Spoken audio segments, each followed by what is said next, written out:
Hello everyone, this is Yokai from Team Asphyctia and welcome to our very first Summoners War Lost Centuria video. This video will be primarily focused on the damage over time capabilities of the legendary monster PERNA. As you saw in the intro, PERNA can be very nasty if the mark stacks up. He deals 5% of max HP for every mark every few seconds.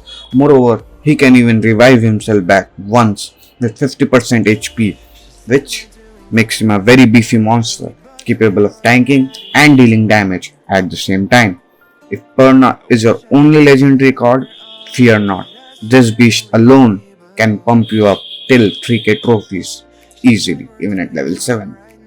After 3k, it gets a little tricky as many people start using more transfer and cleanse monster and spells. Let me show you some gameplays to help you know how deadly he can be. Before we get into it, I would suggest you to switch on the subtitles from your YouTube settings.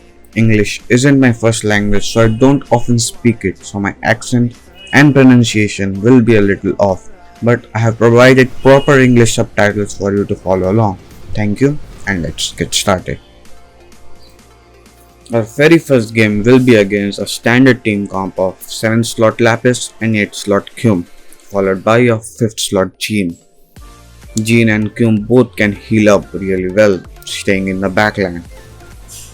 Ideally, you want your partner to be in your starting hand so you can start applying stacks as soon as possible, but since we do not have him right now, we'll just rotate to him.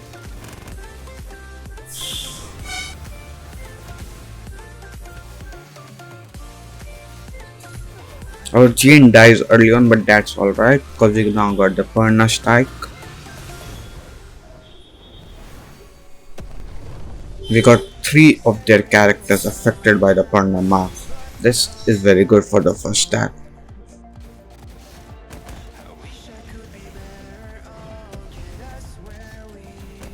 We will use Cume here to just get a little bit of heal on our front line so they can tank a little bit more.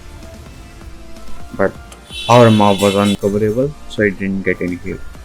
Cleanse up the deacceleration and then get a reflection shield.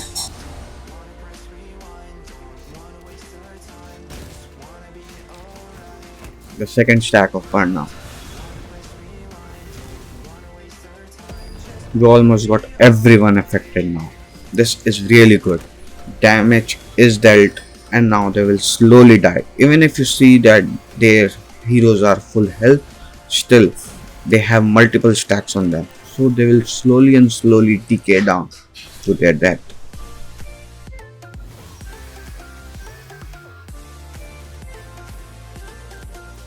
Here PERNA heals back up so he can tank a little bit more before my backline is exposed.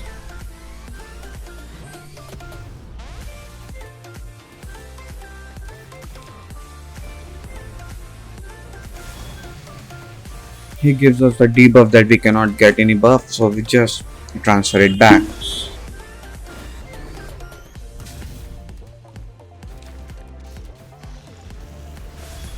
Ramagos cannot really do anything if he cannot kill. Look at the debuff they all have right now. They are just waiting for themselves to die. I don't even need to do anything anymore. But still, we'll add some more continuous damage on them to ease up their pain.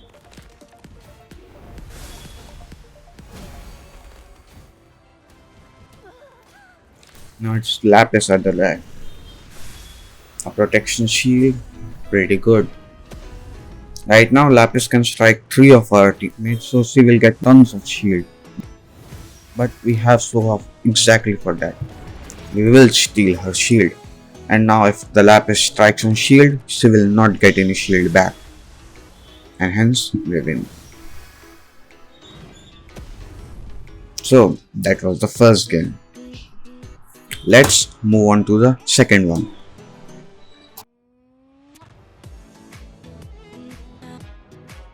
We have PERNA in our starting hand, so the first thing we're gonna do is apply the stacks. The more, the merrier. We get 2 of the enemy affected by it. And here we see a deadly Seek. He just one-shots my Jean out of nowhere.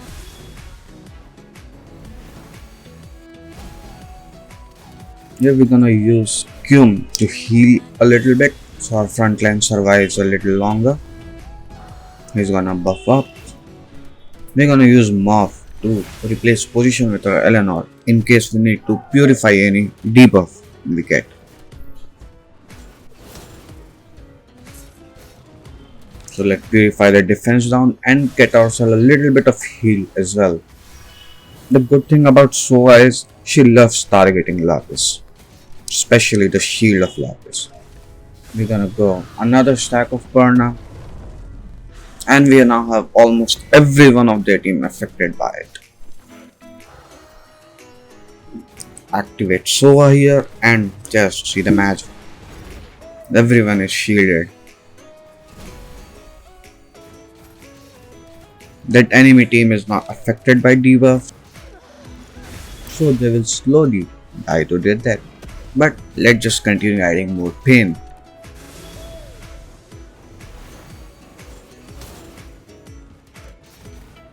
We use Mob again to switch to PERNA, so like we still have two of our front lines alive.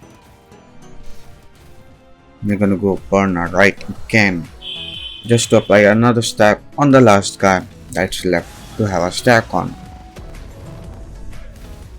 Check out the seed. Again, one-shotting everyone is very deadly.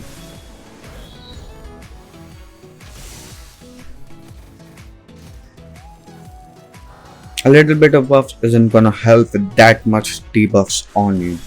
Let's save our Morph by killing up the seed, and it's pretty much the game. Sun, transfer it back, and that's game.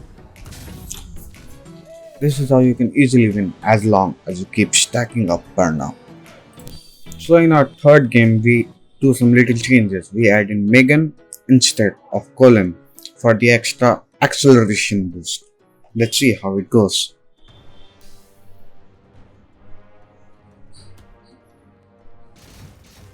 We have PERNA in our starting hand, which is pretty good.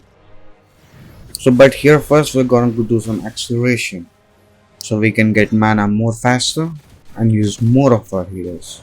Sova is really good at this job. She can just steal all the enemy buffs. So PERNA strikes, we got two of them affected by our flames, which is a good start. I'm gonna use Eleanor to get some reflection shield. Now let's add some damage overtime buff so like their backline crumbles a little bit. Use Morph to switch with Eleanor so both can tank equally. Use Megan again for the acceleration. He wish there is immortality there, which of course we're gonna steal. We gotta use Sova as much as we can. Now it's time for PERNA part 2.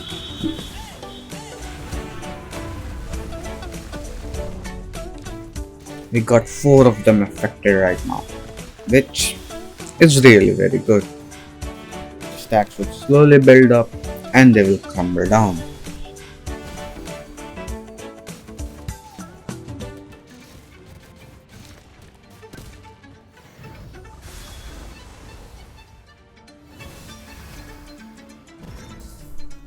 Here we use Cum once again to heal our front line.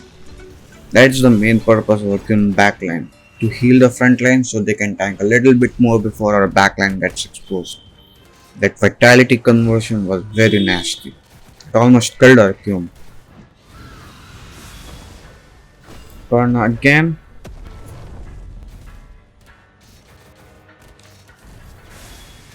He cheekily transfers all his stacks on us, but we're gonna transfer it right back.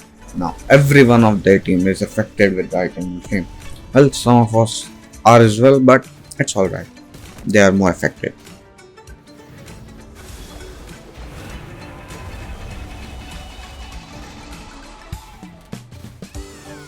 Our PERNA will die. We're gonna use Lapis to clear out the front line as much as we can so their back line gets exposed.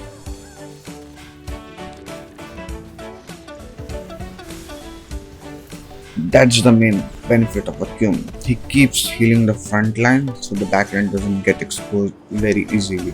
But right now our back line is exposed. A great timing around cleaning spell. We almost purified that continuous damage. See, this Qum keeps healing Poseidon. It's very annoying. Now that the backline is exposed, so it's Lapis time. We hit everyone, kill one, and get some shield. Check out the debuffs on the Lapis. She is definitely gonna die. So does Qum.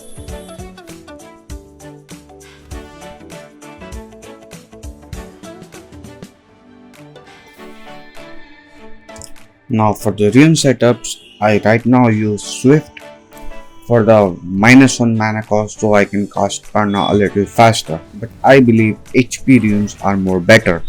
They increases tankiness and helps to land 2 or more of his active ability while still being in the front line. This is the composition I have been using. I recently got Eleanor and Lapis. Since they are so powerful, they instantly made into my team, but I made it to 3k before without Eleanor and Lapis. It was just Qum and PERNA carrying me all the way to the up. So that was it from this video.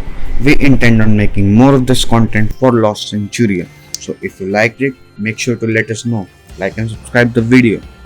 Thanks for watching, and I hope I'll see you in the next one.